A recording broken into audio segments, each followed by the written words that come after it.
Meus queridos irmãos, a paz do Senhor Jesus, sejam muito bem-vindos a mais uma pré-aula EBD Online, a EBD bem pertinho de você. Muito obrigado por sua companhia, por sua audiência e já quero pedir a Deus uma bênção especial para você, professor da Escola Bíblica Dominical, faixa etária de adolescentes. Estamos no quarto trimestre de 2024 e estudando a lição Como Viver no Mundo à Luz da Bíblia. Lição esta que tem 13 lições, já vivenciamos 3 lições. Lição de número 1, Vivendo como Filhos de Deus. Lição de número 2, Compreendendo o que é amor próprio. Lição de número 3, Cuidando-se por inteiro. E agora vamos trabalhar aprendendo a fazer boas escolhas. Para essa lição, eu já recomendo aos irmãos que reproduzam a imagem que está na vossa lição, tá bom? Tem 2 caminhos e 2 setas, tá? A ideia aqui é que vocês possam colocar as palavras obediência, desobediência, tá? Obedecer, desobedecer, tá bom? Bênção, maldição. Trabalhar essa dicotomia, tá bom? E que são antagônicos aqui neste caso, né? Não necessariamente dicotomia. Trabalhar esse antagonismo, tá? Com o bom, o mal, com o caminho de obediência, desobediência, o caminho da bênção, o caminho de maldição. Tá joia? O título da lição, Aprendendo a Fazer Boas Escolhas. Todos os dias a gente escolhe alguma coisa, tá? O que foi que a gente não escolheu? Nascer. A gente não escolhe nascer, né? Então a gente nasceu. E aí, outra coisa que a gente não escolhe, os nossos pais. Né? A gente não escolheu. Nascemos, já temos. E outras situações do dia a dia que a gente não escolhe, já chega pra gente. Né? Mas tem coisa que a gente escolhe. Tem coisa que a gente opina, e tem coisa que a gente opta, tem coisa que a gente vai trazer aí algumas situações porque quis. Né? Então, eu quis estudar na escola tal, eu quis ensinar na escola tal, eu quis frequentar a congregação tal. Então, eu vou escolhendo e vou fazendo. Mas na lição de hoje, nós vamos trabalhar a ideia do livre-arbítrio. Esse poder de escolha, que Deus nos possibilitou fazer escolhas. Mas além de trabalhar o livre-arbítrio, nós vamos também trabalhar essa colheita daquilo que a gente escolhe, que é interessante. Tinha um obreiro que nas suas exposições ele dizia assim, eu não posso evitar que uma ave voe sobre a minha cabeça. Então não tem como evitar. Mas eu posso evitar que ela faça um ninho sobre ela. Tá? A ideia é, tem coisa que eu não posso evitar, mas tem coisa que pode. Tá? Então a gente precisa agir, falar, ou em determinadas situações, não agir, fechar a boca. Tá?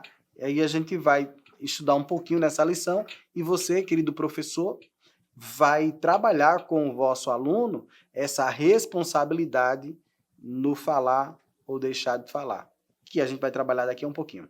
Tá? Nessa lição, a gente vai estar caminhando para um amadurecimento no cristianismo, para um amadurecimento pessoal. Que isso é interessante porque os objetivos da lição, elas vão, de uma forma bem linear, trabalhar isso direitinho. Primeiro objetivo, definir o que é livre-arbítrio. Então, não é apenas dar um mero conceito, mas definir o que é livre-arbítrio. Segundo, conscientizar os adolescentes sobre a autorresponsabilidade de cada um. Eu sempre fico um pouquinho receoso com o termo para objetivo, conscientizar, porque é algo que a gente, enquanto professor, trabalha, mas depende do aluno, depende de quem está do outro lado, se vai querer ser uma pessoa conscientizada ou não. Então, a gente conscientizar quem não quer ser conscientizado é uma tarefa muito difícil. E terceiro objetivo, conduzir os alunos à maturidade cristã. Olha, conduzir ficou mais difícil do que eu conscientizar, viu? Porque enquanto o primeiro vai trabalhar na psique dele estar conscientizado, mas o segundo é a ideia mesmo do mestre e do aluno, do mestre e do discípulo. Né? É pegar pela mão e sair com ele. Então, o terceiro objetivo, conduzir o aluno à maturidade cristã, neste caso, os alunos, é muito mais difícil. Mas cabe a nós fazermos isso. Por que é mais difícil? Porque nem tudo que a gente ensina na escola dominical, em casa, ele é ajudado a obedecer, é ajudado a seguir. E muitas vezes em casa é o contrário. Né? Como eu já disse em outras lições, muitos desses nossos alunos têm como referencial o professor da escola bíblica dominical. Eu tenho acompanhado, visitado muitas escolas dominicais. Em muitas congregações, muitos alunos não são evangélicos. Muitos alunos são novos convertidos, os pais ainda estão aprendendo, retirando ainda algumas coisinhas que vieram do Egito. Então, é necessário termos cuidado, é necessário termos cautela e é necessário termos paciência com os nossos alunos, porque tem muita coisa ainda para eles verem. Nós estamos na adolescência e, como disse já em outras lições, é uma fase difícil, porque nem é criança, nem é adulto, e está ali um querendo ser adulto, está ali um querendo ser criança, então, mas não são nenhum e nem outro. Né? Certamente vocês, professores, já passaram por momentos como esse. Né? Adolescentes que, porque estão colocando sutiã, já querem ser mulheres. Adolescentes que, porque está nascendo bigodinho, já querem ser homens. Ao mesmo tempo, alguns que as questões hormonais ainda não afloriram, ainda querem permanecer sendo crianças. Então, assim, é a situação difícil. Mas aí é a nossa função como professores trabalhar dentro dessas dificuldades também.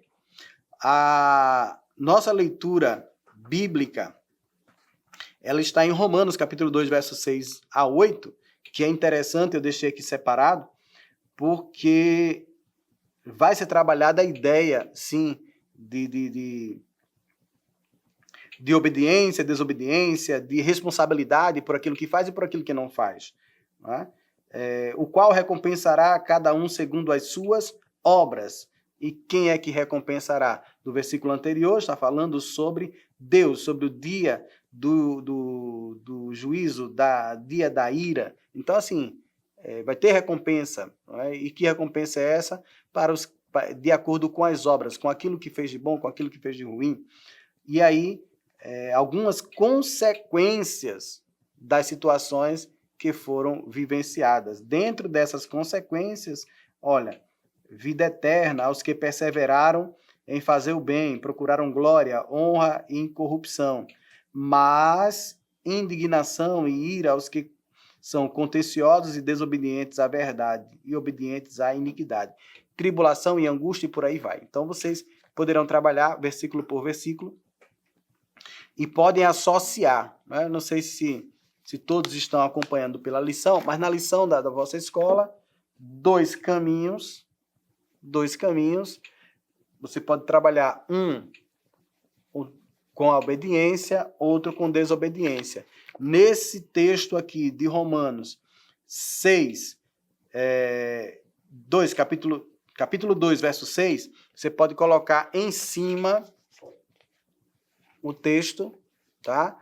E aí o verso 6 de um lado, o verso 7 do outro, com 8, 9, que são justamente os textos que fecham aí as desobediências, tá bom? Quem quiser colocar mais, poderia lá, voltando para o texto do versículo 6, glória, porém, e honra e paz a qualquer que faz o bem, primeiramente ao judeu e também ao grego, voltando lá para o caminho da obediência, tá certo? Então pode fazer isso, ficará uma lição muito bem apresentada, porque logo de cara você vai trabalhar já a lição como um todo, né? E depois vem pormenorizando, tá bom?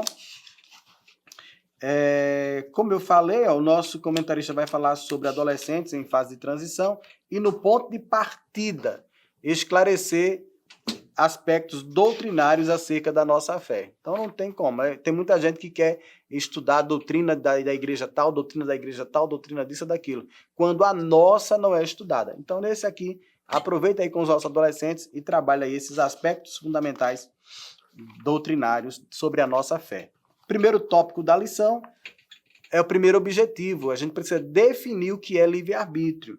É escolher, mas que escolha é essa? Então, o primeiro tópico, vocês vão trabalhar essa escolha dentro da função, dentro da vontade própria. E a vontade própria, quem é que é responsável?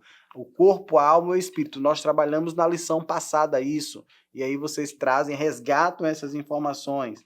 Além disso, tópico de número 2. Vai trabalhar, você é responsável por suas escolhas. Então, à medida que a gente toma escolhas, nós vamos ter algumas consequências disso, tá bom? Inclusive, pessoas que são sanguíneas ou coléricas tendem a ter dificuldades porque quando estão irados, eles falam muito e depois se arrependem do que falou. Às vezes até estão certos naquilo que vão defender, mas falam muito, porque é característica de sua personalidade, mas acabam depois se arrependendo, tá bom? E colhem consequências sobre isso, né? Então, é necessário que a gente refreie a língua, é necessário que a gente se aquiete, é necessário que tenha uma série de atitudes ou não para poder vencer certas dificuldades. Um exemplo simples, um obreiro conversou comigo para retirar um dirigente da escola dominical. Aqui em Pernambuco, nas Assembleias de Deus de Abreu Lima, o gestor da escola dominical é chamado dirigente. E aí pode ser que os irmãos estejam me assistindo de outro lugar do país ou fora do país e o gestor da escola bíblica dominical tenha outro nome, né? Aqui dentro mesmo do Brasil tem lugar que é chamado superintendente. E aí o obreiro falou comigo para tirar justamente o dirigente por causa de uma incompatibilidade entre os dois. Houve um certo problema, um mal-estar, e ele ficou aborrecido, queria retirar o irmão da frente da escola bíblica dominical. E aí eu conversei com ele e disse, olha, já que isso aconteceu na data de ontem, vamos fazer o seguinte, deixa o irmão esfriar a cabeça, e na verdade eu estava dizendo, sem dizer diretamente para ele, o senhor esfria a cabeça também. Deixa o irmão esfriar a cabeça, e aí 3, 4 dias depois, o senhor conversa com ele.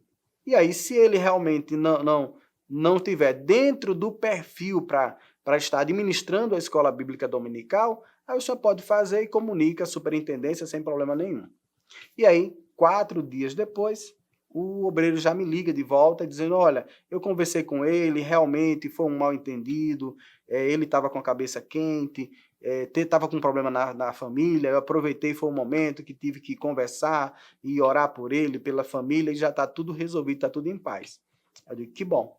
E aí vem justamente nessa situação. Você é responsável por suas escolhas. Então, à medida que a gente toma decisões com a cabeça quente, aí fala o que não deve, faz o que não deve, então é necessário que a gente tenha a cabeça fria para tomar decisões e entender que somos responsáveis, nós somos responsáveis por nossas decisões. De que se queixa o homem? Dos seus próprios pecados. É necessário que os nossos adolescentes compreendam que eles são responsáveis pelos seus próprios erros, que são responsáveis por suas próprias escolhas. Nesse momento, se quiser trabalhar Estatuto da Criança e do Adolescente, você não é responsável enquanto não atingir certa idade, mas enquanto isso, os seus pais se responsabilizam. Tá? Então, todos nós somos responsáveis por nossas ações. E salvação é individual. Eu trabalhei essa semana com a congregação sobre salvação e tirei justamente um cartão para mostrar aos irmãos, um cartãozinho débito e crédito. E atrás tem a assinatura e tem uma observaçãozinha, né? Este cartão, e tem lá a questão da senha, ele é pessoal e intransferível. Salvação é pessoal. Mas eu sou adolescente, mas é pessoal. Eu sou criança, é pessoal. e a salvação é intransferível. Eu não posso passar a minha salvação para outro e não posso pegar a salvação de outro para mim. Tá? Então, trabalha isso também com os vossos alunos. E, por fim, o segundo parágrafo aqui do segundo ponto fala da parte mais difícil de ter liberdade de escolha, é a responsabilidade. Nesse sentido, nós temos aí Gálatas capítulo 6, versículo de número 4 e 5, que eu estava observando aqui, no textozinho de Gálatas, capítulo 6, versículo 7, está dentro da leitura bíblica. E é justamente aqui. Paulo dizendo aos irmãos da galáxia: não erreis, Deus não se deixe escarnecer, porque tudo que o homem semear, isso também ceifará. Paulo resgata a chamada lei da semeadura, que é o que os nossos adolescentes precisam ouvir. Plantou, colheu. Né? A lei da semeadura não explica todo o sofrimento humano. Né? Nós temos Jó e tantos outros homens da Bíblia que sofreram, padeceram, e a explicação pela lei da semeadura, ela não é completa, mas a lei da semeadura, ela é real, ela existe e ela está para poder ser cumprida. Então, os nossos adolescentes precisam saber, né, que nós colheremos aquilo que plantarmos. Então, cada escolha que nós tomamos tem decisões para serem colhidas. E aí, terceiro tópico da lição, fechamento da lição, um terceiro tópico, ele tem apenas 4 parágrafos curtos, de forma que vai trabalhar a continuidade da lei da semeadura. Nós falamos lá, Gálatas capítulo 6, versículo 7, aqui no tópico 3 é uma continuidade da lei da semeadura com alguns outros versículos, inclusive Gálatas 6, versículo de número 9, que eu fecho aqui com os irmãos. E não nos cansemos de fazer o bem, porque a seu tempo ceifaremos, e se não houvermos desfalecidos. Tá? Então, chega o momento de colher, mas se a gente desfalece, não vai conseguir fazer a colheita. No mais, queridos irmãos, a lição de hoje, ela vai trabalhar o livre-arbítrio, consequências que nós temos das escolhas que nós fazemos, e o nosso adolescente precisa ser conscientizado de que ele precisa fazer boas escolhas. Não só nas escolhas aí que vem tendo, né? A gente falou da lição semana passada, cuidar do corpo, cuidar da alma, cuidar do espírito. Então, cada coisinha que a gente faz, né? Vai ficar em casa, escolheu ficar em casa em vez de ir para a igreja. Ficando em casa, escolheu estar com o celular em vez de estudar. Escolheu do celular usar a internet para ver rede social, em vez de buscar um livro. Escolheu dentro das redes sociais coisas mundanas, coisas que vai levar para o inferno. E vai colher. Tá? Então, cada situação a gente tem colhidas para aquilo que a gente vai fazer, para aquilo que a gente vai tomar. Uma vez perguntaram, né? Mas por que nem todo mundo na igreja é professor? Por que nem todo mundo é engenheiro? Por que nem todo mundo é médico? Né? O desejo de Deus é abençoar todos, mas cabe a cada um tomar as suas decisões para ser ou para deixar de ser. Né? Mas Deus está para auxiliar todos os seus filhos. Que Deus te abençoe, que Deus te use poderosamente e que os nossos adolescentes possam assumir a postura de responsabilidade frente àquilo que nós ensinamos. Eu sou o evangelista Gastone, superintendente interino da Escola Bíblica Dominical da IEADALP, e desejo que Deus os use, que Deus os encha e que Deus seja visto, que Deus esteja presente na sua aula enquanto você estiver ministrando para a glória do nome de Jesus. Deus abençoe, até a próxima aula, se assim Deus nos permitir. Que o conhecimento é capaz de mudar a vida de quem lê, a gente já sabe. E que livro você pode comprar em qualquer livraria. Mas nós transformamos 100% do nosso lucro em mudança de vidas, através da ação social, evangelismo e missões. Ao adquirir qualquer um de nossos produtos, seja presencial ou à distância, você está investindo em alguém. Na próxima vez que você for comprar livros ou artigos evangélicos, não vá em qualquer lugar. Vá na Livraria Arca Missionária. Uma nova história começa quando você compra aqui. Agora você pode fazer a sua contribuição através do Pix, uma operação rápida, segura e sem custos. Abra o aplicativo do seu banco, clique na opção Pix e em seguida vá na opção Transferência. Depois é só digitar nossa chave Pix, que pode ser o nosso CNPJ 11 120 490 0001 86. Nosso e-mail contribua@eadalp.org.br ou nosso celular 81 98883 2755. Verifique se a contribuição é para a Igreja Evangélica Assembleia de Deus em Abreu Lima, Pernambuco. Confirme a transferência e depois siga o procedimento do seu banco. Anote nossas chaves Pix para não esquecer. CNPJ 11 120 490 0001 86. E-mail contribua@iadalp.org.br. Celular 81 98883 2755. Você está contribuindo para o crescimento da obra de Deus.